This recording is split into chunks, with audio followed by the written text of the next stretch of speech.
Essula ya 23.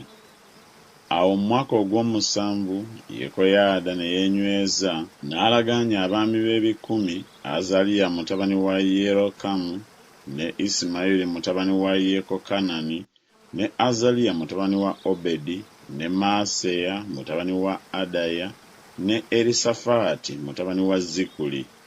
Awo ne batambula mu Yuda ne bakuŋŋaanya Abaleevi okuva mu bibuga byonna ebya Yuda n'emitwe gy'ennyumba z'abakitaabwe eza Isirayiri ne bajja e Yerusaalemi. Ekibiina kyonna ne balagaana endagaano ne kabaka mu nnyumba ya Katonda.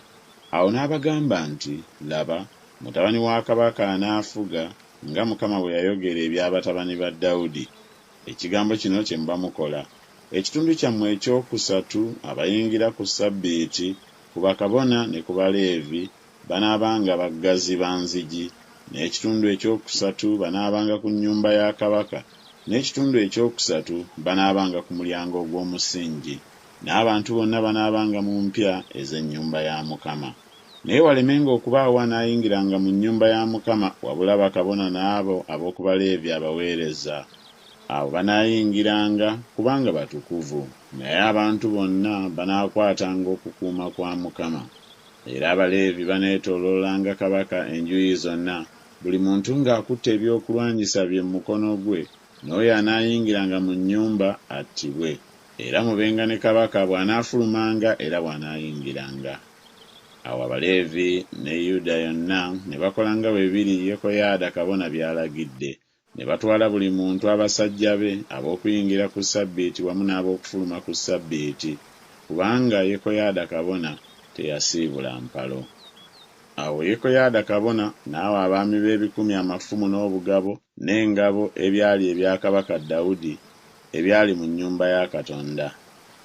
Awo n'assaawo abantu bonna, buli muntu ng'akutte ekyokulwanyisa kye mu mukono gwe, okuva ku luuyi lw'ennyumba olwa ddyo okutuuka ku luuyi lw'ennyumba olwa kkono, okulira n'ekyoto n'ennyumba awali kabaka enjuuyi zonna. Awo ne bafulumya omwana wa kabaka, ne bamutikkira engule ey'obwakabaka, ne bamuwa obujulirwa, ne bamufuula kabaka. Yekoyaada ne batabani be ne bamufukako amafuta, ne boogera nti kabaka abe mulamu.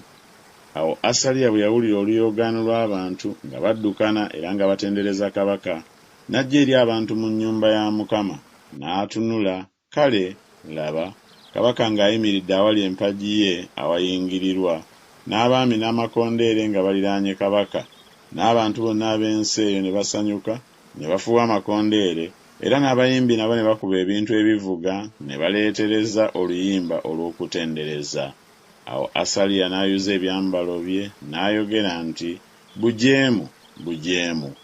Awo Yekoyaada kabona n'afulumya abaami b'ebikumi abaateekebwawo ku ggye, n'abagamba nti, mumufulumye wakati w'ennyiriri, n'oyo anaamugoberera attibwe n'ekitala, kubanga kabona yayogera nti, temumuttira mu nnyumba ya Mukama.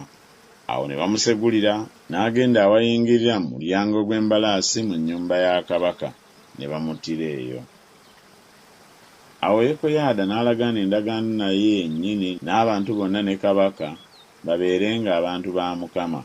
Awo abantu bonna ne bagenda mu ssabo lya Baali, ne balimenyaamenya, ebyoto bye n'ebifaananyi bye ne babimenyera ddala, ne battira Matani kabaka wa Baali mu maaso g'ebyoto.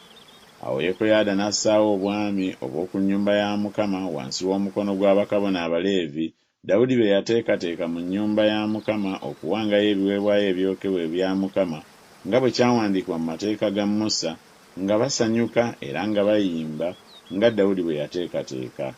N'assaawo abaggazi ku nzigi z'ennyumba ya Mukama walemenga okuyingira omuntu yenna atali mulongoofu olw'ekigambo kyonna.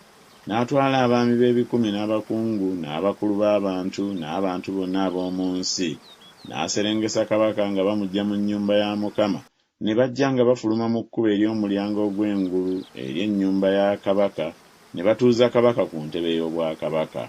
Awo abantu bonna ab'omu nsi ne basanyuka, ekibuga ne kitereera, ne batta Asaliya n'ekitala.